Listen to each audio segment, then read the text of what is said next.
कहाँ बन रहे हैं? मैं तो खाली ईंटा पड़ा हुआ देखा हूँ, अभी तो कुछ शुरू नहीं हुआ है। जब शुरू होगा तब सवाल पूछिएगा। भाई अनाउंसमेंट के बेसिस पे आप कैसे बोल दिया बन रहा है? बनना शुरू हो तब पूछिएगा। नहीं वो बनाए, लेकिन आपको अगर मंदिर मस्जिद का ही राजनीति करना है तो आप और बीजेपी में फर्क क्या है, ये आप उनसे पूछिए। भाई आपको अगर मंदिर मस्जिद का ही राजनीति करना है तो बीजेपी भी मंदिर बनाने का राजनीति किया और आप मस्जिद बनाने का कर रहे हो। और यही हुमायूं कबीर 2019 में बीजेपी का कैंडिडेट था। बाबरी मस्जिद वाला जो इंसिडेंट हुआ था वो 92 में हुआ था।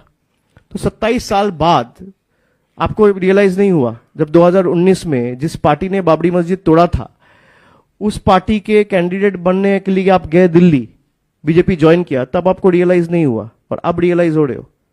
और जिसको मंदिर मस्जिद बनाना है, मेरा अर्जी यह है भाई सबको बनाने का हक है, कोई दिक्कत नहीं है।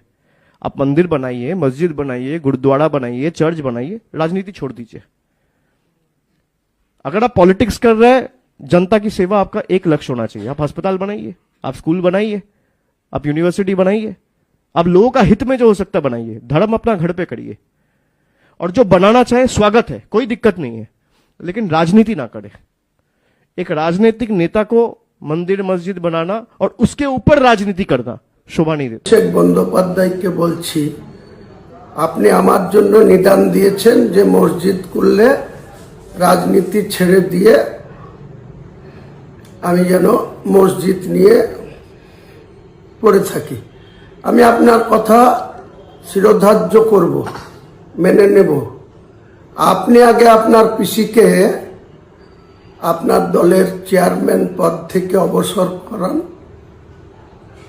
অবসর নিতে বলুন, এবং আগামী 26-এর নির্বাচনে যেন নির্বাচনের কন্টেস্ট না করে বলুন। এবং ওই যে পুরীর জগন্নাথ মন্দিরকে দীঘাতে নিয়ে এসছেন, যে ওই যে জগন্নাথ ধাম করেছেন, সেই জগন্নাথ ধামে ওখানে গিয়ে আপনার পিসিকে বলুন যে ওখানে ধর্মকর্ম নিয়ে উনি থাকবেন। তাহলে উনি যদি ওটা করেন, আমি আপনাকে কথা দিচ্ছি, বাংলার মানুষকে কথা দিচ্ছি যে আমি শুধু বাবরি মসজিদ নিয়েই থাকব। আর আমার দল, আমি যে চেয়ারম্যান, সেটা অন্য কাউকে দায়িত্ব দিয়ে আপনাদের দলগত বিরুদ্ধে আমরা রাজনীতি করব, আপনাদের ক্ষমতাচ্যুত করার জন্য রাজনীতি করব।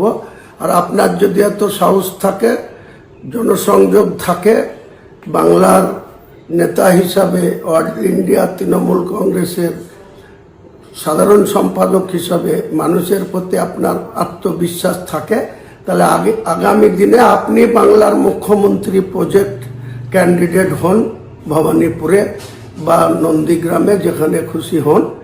বাংলার মানুষ আপনাকে নিশ্চয় যদি সমর্থন দেয় বা মেজরিটি দেয়, তাহলে আপনি বাংলার মুখ্যমন্ত্রী হবেন। আর এসব না করে আপনার পিসি মন্দির করে বেড়াবে, জগন্নাথ ধাম করে বেড়াবে, দুর্গায়ন করবে সরকারি টাকায়, হিডকোর টাকায়। এই 29 তারিখে আবার আপনারা 260 কোটি টাকার আপনার পিসির, ওটা ব্যক্তিগত সম্পত্তি না, 30 হরিশ চ্যাটার্জি স্ট্রিটের সম্পত্তি না। মুখ্যমন্ত্রীর শপথ নিয়ে আপনি শুধু মন্দির করবেন, কার্নিভাল করবেন, দুর্গা পুজোর অনুদান দিবেন, শিলিগুড়িতে কোটি কোটি টাকার জায়গা, সেখানে মন্দির করার জন্য দিবেন। আর আমাকে আপনি পরামর্শ দিচ্ছেন, নিদান দিচ্ছেন। আপনি আগে আমার এই বক্তব্যটা কার্যকরী করুন, আপনার পিসিকে রাজনীতি থেকে অবসর নেওয়া করান, আগামী 26-এর বিধানসভা নির্বাচনে কন্টেস্ট থেকে বিরত রাখেন এবং জগন্নাথ ধামে পাঠিয়ে দেন, দীঘায়। তাহলে আমি কথা দিচ্ছি বাংলার মানুষের কাছে, আমি আগামী দিনে কোনো সিটে লড়াই করব না। আমার যে জেইউপি পার্টি, সেই পার্টি অন্য কাউকে চেয়ারম্যানের দায়িত্ব তুলে দিয়ে আমিও শুধু মসজিদ নিয়ে আর ওই সৌদি আরবে যাব, পবিত্র হজে গিয়ে হজ করে এসে আমি ইসলাম ধর্মাবলম্বী মানুষের হয়ে কাজ করব পৃথিবীতে যে কটা দিন মহান আল্লাহ তাআলা আমাকে বাঁচিয়ে রাখেন বা হায়াতে রাখেন। তাই আপনাকে আমি এই পরামর্শটা দিলাম। আপনার অনেক দিনের বাসনা যে আপনি পিসির পরে আপনি বাংলার মুখ্যমন্ত্রী হবেন, তা পিসিকে ভালোই ভালোই জগন্নাথ ধামে পাঠিয়ে দেন। যেদিন আপনি ঘোষণা করবেন, আপনার পিসি যেদিন অল ইন্ডিয়া তৃণমূল কংগ্রেসের চেয়ারম্যান পদ ছেড়ে দিয়ে আর বাংলার মুখ্যমন্ত্রীতে বসবো না, কাজেই আমি আর ভোটে লড়বো না, এই ঘোষণা করবেন, আমি তার 24 ঘন্টার মধ্যে আমার যে ইউপি চেয়ারম্যান পদ থেকে সরে আসবো এবং আমার যে ইউপি পার্টি জনতা উন্নয়ন পার্টি অন্য কারো হাতে দায়িত্ব দিয়ে আপনাদের সঙ্গে সরাসরি নির্বাচনে প্রতিদ্বন্দ্বিতা করবে। আর আপনি বাংলার মানুষের কাছে কত গ্রহণযোগ্য সেটা শুধু ভিসি করে বড় বড় কথা বলে কোনো দরকার নাই।